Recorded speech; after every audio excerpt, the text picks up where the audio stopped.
In this video, we are going to take a quick look at controllers in AngularJS. We are not going to look into Angular scope yet in this video. However, my next video will be covering what exactly is Angular scope, and for now we will be just concentrating on AngularJS controllers. So let us quickly try to understand how an AngularJS application is really being processed before even trying to understand what exactly are controllers. So the first thing, imagine I have a simple markup as this one. So this same markup has been explained in my previous video, that is introduction to AngularJS. So let us go in depth on how AngularJS tries to process your particular application. So the first thing, as we know, we need to have our AngularJS Angular.js JavaScript library needs to be referred. So once you refer that AngularJS library, it will be automatically executed, and once it executes, AngularJS related engine will be started. So once that particular AngularJS engine is started, now it actually tries to go through the entire markup of yours and try to find all the relative AngularJS components and try to parse them, load them, execute them. So let us see the next step. Then Angular module gets created only if you add it. So in this case, you can see as part of my script, I'm actually trying to create a module with the name sample. So the moment you provide empty square brackets at the end, you are actually trying to create a module with the name you have specified. So this is not compulsory. However, it is always recommended as a best practice to start with an Angular module first. And the next thing is that you are going to have AngularJS tries to find all the templates available as part of your markup. So what are templates? So those are also nothing but the HTML, whatever you might be writing. However, that kind of HTML which is decorated with Angular related components are nothing but templates. So you might be having several HTML blocks as part of your application, and those HTML blocks which contain some references to Angular related components are nothing but we'll be calling them as templates. So in this case, body is a block, or say HTML block, which contains ng-app attribute. So ng-app, anything starts with ng is Angular. So Angular knows that it has got a couple of attributes. So those particular attributes starting with ng are usually considered as directives. So you can say like this particular block is equipped with some kind of directive, Angular directive or Angular attribute. So the moment it finds a block with ng kind of an attribute, it knows that it is an Angular related template which needs some kind of work or process to be done, and it will be taken into consideration. And a template not necessarily can just have only the directives. It can also have the binding expressions, something like this. So those evaluation expressions which need to be evaluated at runtime are also considered as Angular components, or say Angular syntax. So it will try to identify all the blocks in your markup which contain either the directives or the expressions which are relative to the syntax of Angular and which may be used mainly for data binding, etc. So once those blocks are identified, those are nothing but we'll be calling them as templates. And once the templates are identified, each of those particular templates need to be processed. So what is process? We have several steps in order to have a particular template to be processed. The first of its kind is compilation. Every particular template will be compiled. So what you say compile here? Actually, AngularJS internally has got a component called HTML compiler. So that compiler is different from the browser's interpretation of HTML. I'm not talking about browser here.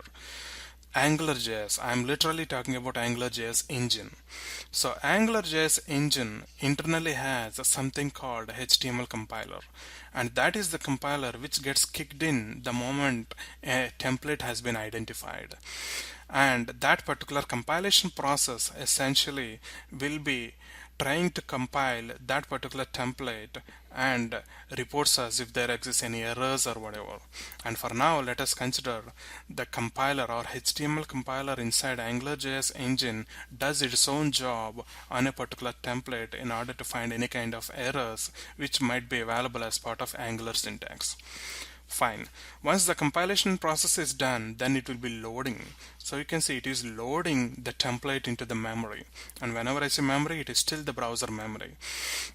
So that particular what is a template, whatever it has identified after the compilation process, it loads into the memory, and usually it is an instance of that template, which means it just duplicates that particular template in the form of an instance in memory, where it will be having some kind of glue or some kind of link to existing Angular components. For now, let us consider it simply loads that particular template into the memory.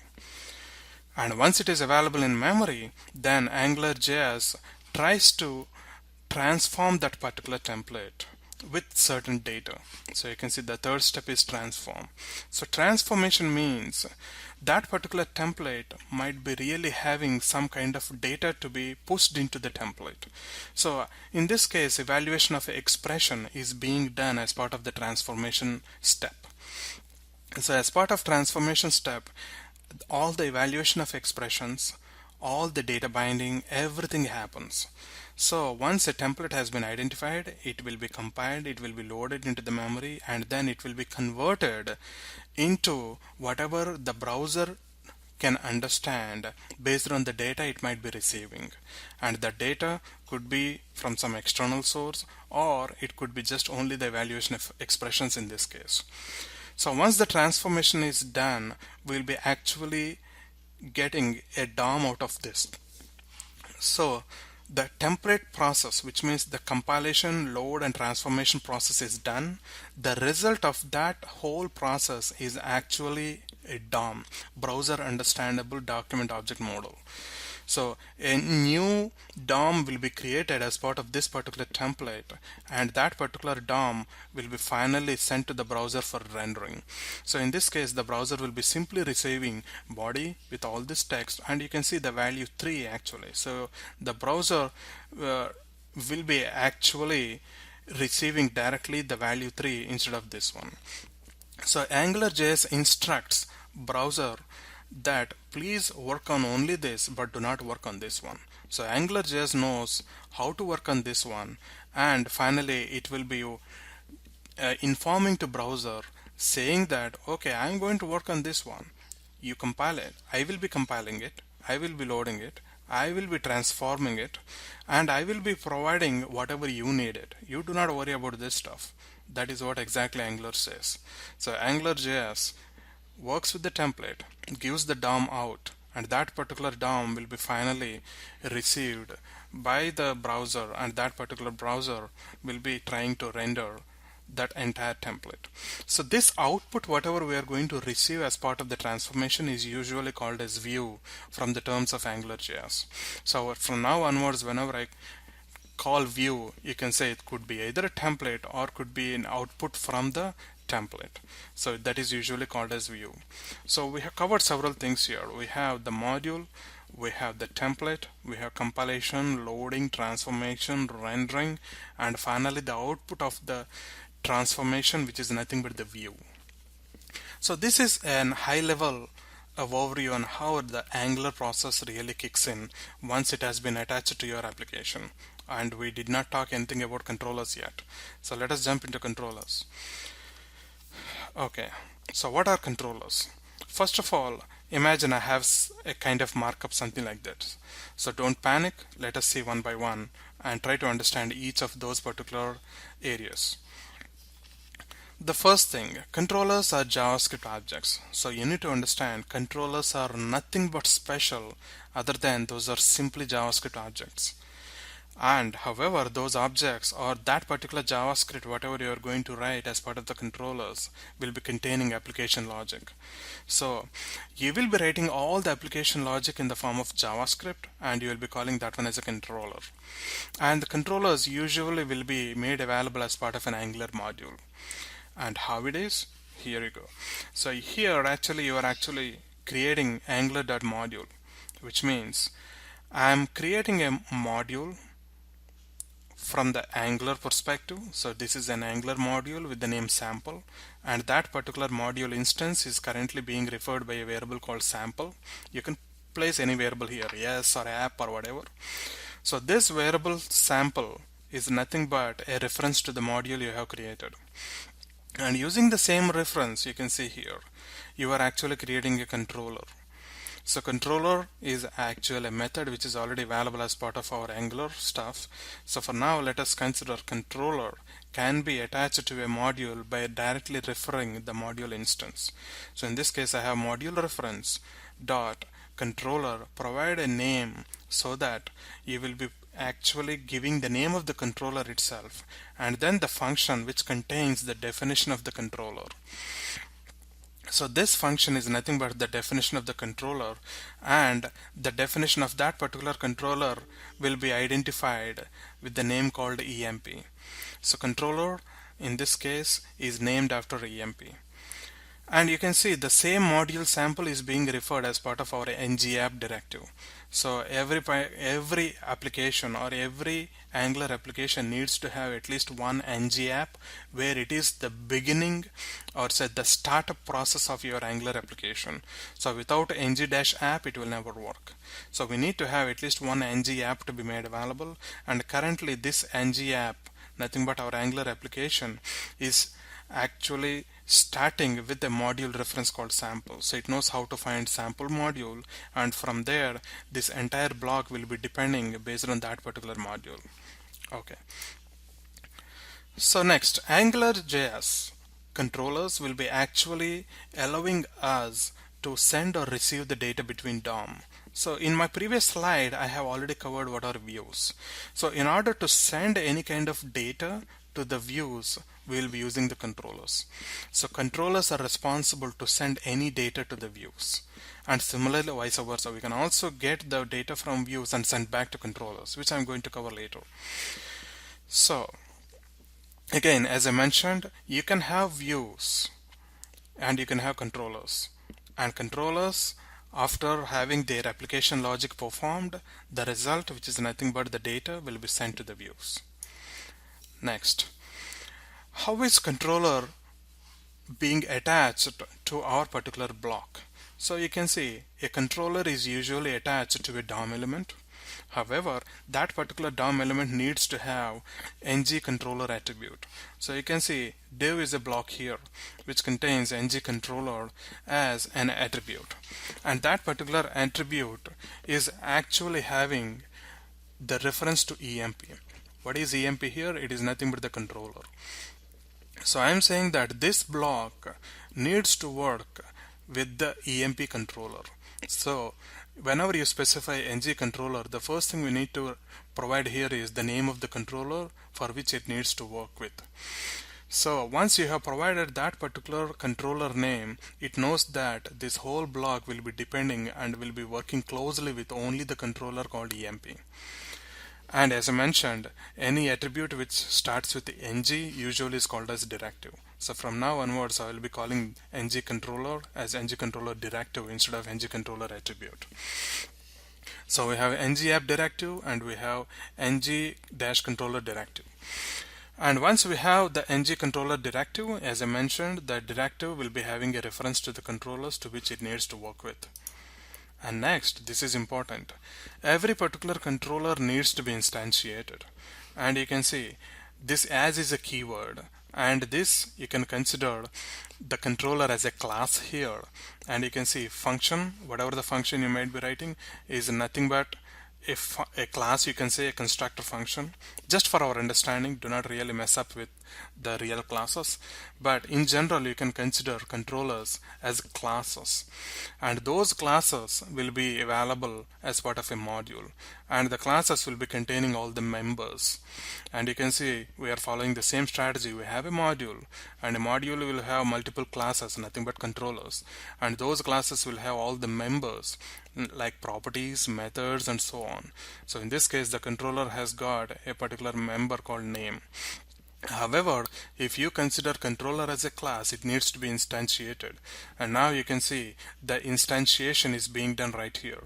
So you are saying that this is the class, instantiate it and provide a name, and that particular name is O in this case. You can provide any name here like P or I or whatever. So usually object or any kind of instance name It is a naming standard like O refers to an object in general. So you can just consider O is an instance to a class called EMP, or say O is a controller instance right here. And you can use O in order to fetch each and every member available inside the controller. Next. So this is exactly what I explained earlier. So controllers can provide the data directly to the view. And you can see I'm using the same member variable called name being used right here, and this particular member is preceded with the instance. So O is an instance, and you can see I have O right here. So once you have a controller, instantiate it and use the members, as simple as that. So controller, have that particular instance to be created, and then access the members.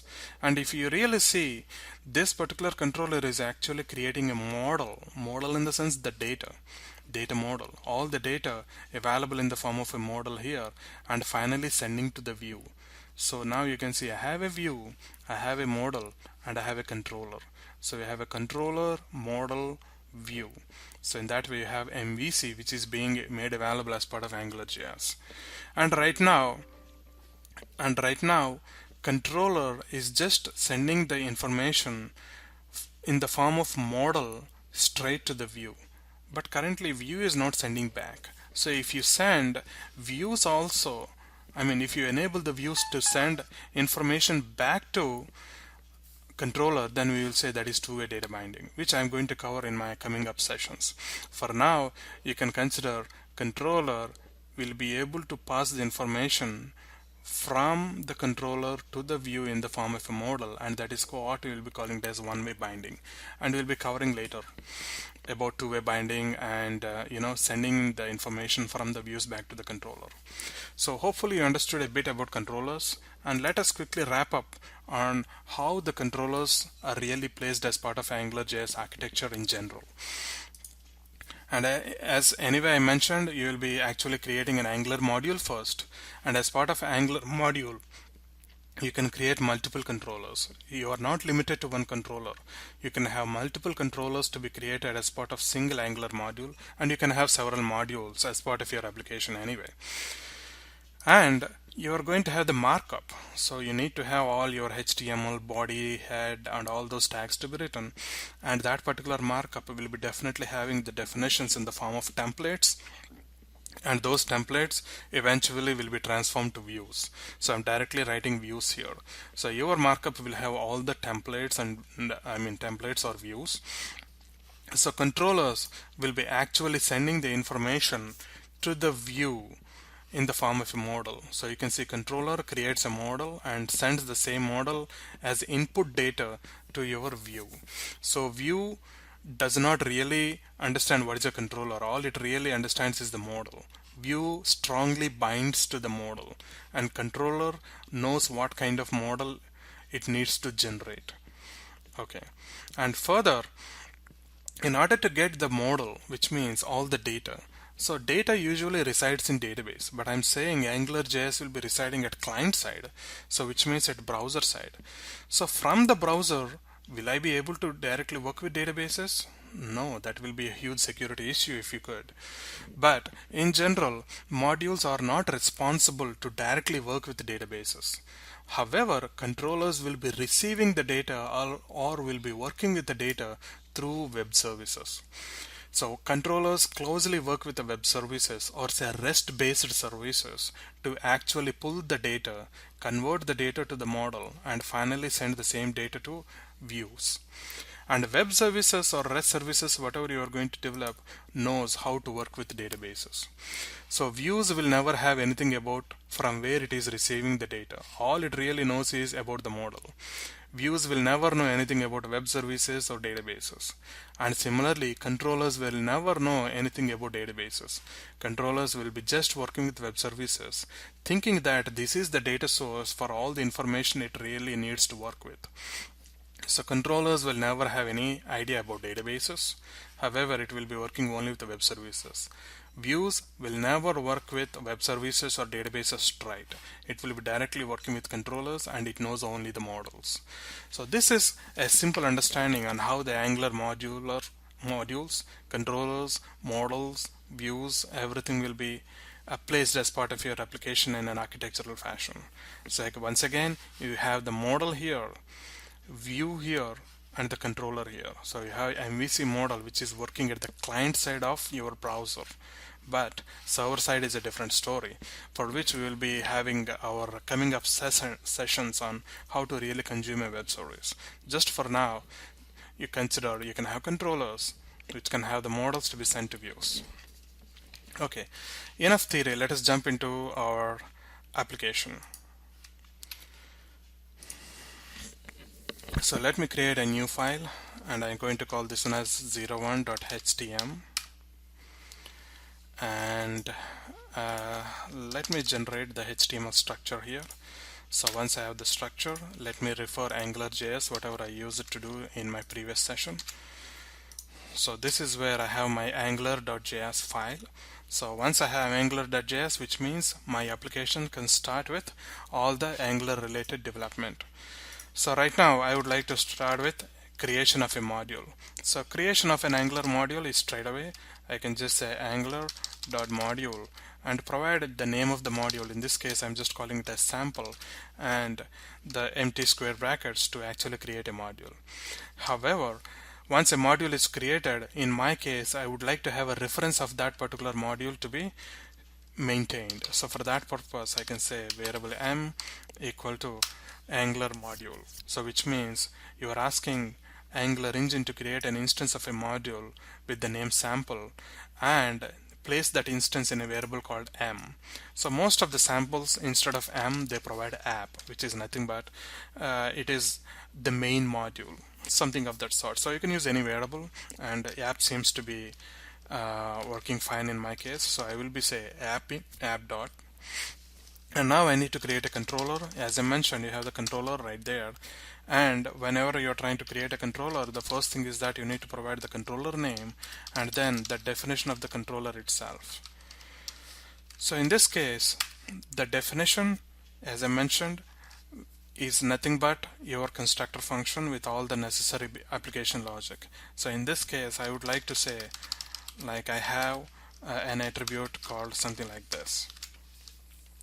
So my particular controller will have a member called name, and that particular member will have a default value called jag. Okay, so now that I'm done with creation of a module and creation of a controller, I need to have all of those particular Angular components to be glued to my blocks of HTML. The first thing is that I need to say this is the main block which needs to work with my module called sample. So like I'm saying, I'm marking this whole module as my Angular application.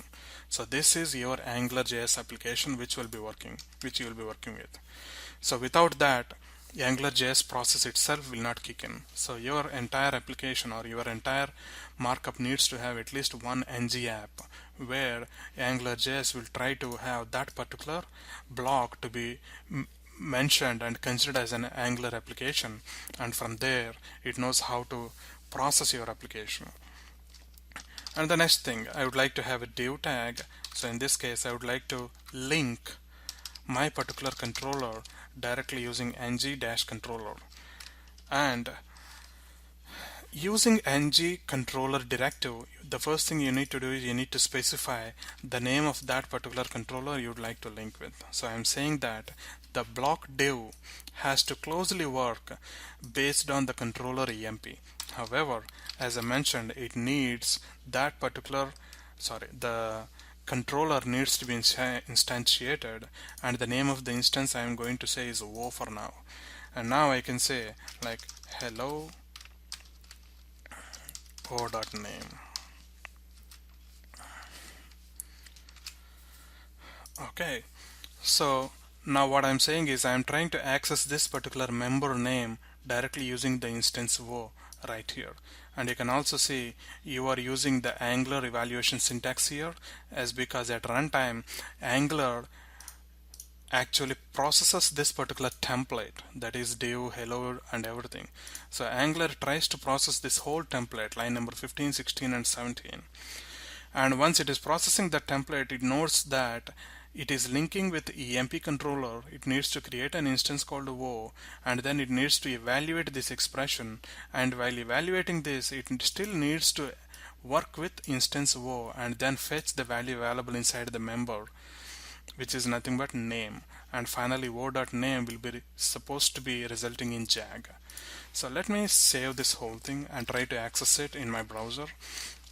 And right now I have IIS Express running on the same folder test. So if you are new on how to get to IIS Express, just refer to my previous introductory video on AngularJS. And let me open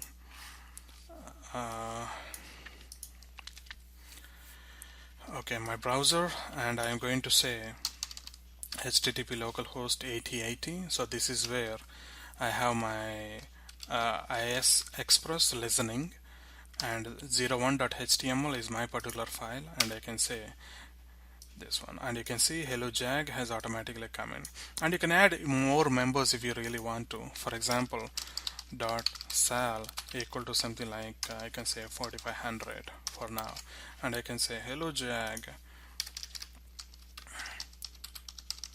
looks like you are earning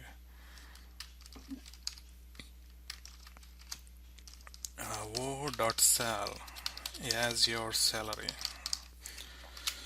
So now you can say I'm accessing wo.name, which is nothing but this guy, and wo.salary, which means the second one whichever I have added here is going to be made available here. So let me save this, and I just press F5, and you are going to see hello jag looks like you are earning 4500 as your salary. And it is also not essential to really have another block. So you can also have something like this whole ng controller to be also made available as part of the body itself, and you can just get rid of div as usual. So in this case I am saying body itself is the starting point of your Angular application, and ng controller is where your block really needs to work with in order to fetch the data inside. So which means ng controller, in this case emp as O. So body knows that it is the beginning point of your application, and it needs to work closely with an instance of a controller emp, and that instance being referred as O. And for all of your evaluation of expressions, this O will be used for retrieving the members of that particular controller. So we have completed our controllers introduction, and we are going to jump into scope in my next session. And one more important thing, you do not really need to use as O here. If you do not use as syntax, AngularJS creates an implicit controller instance by itself. So I'm going to cover that one in my next video. So for now, let us consider controller needs to be instantiated.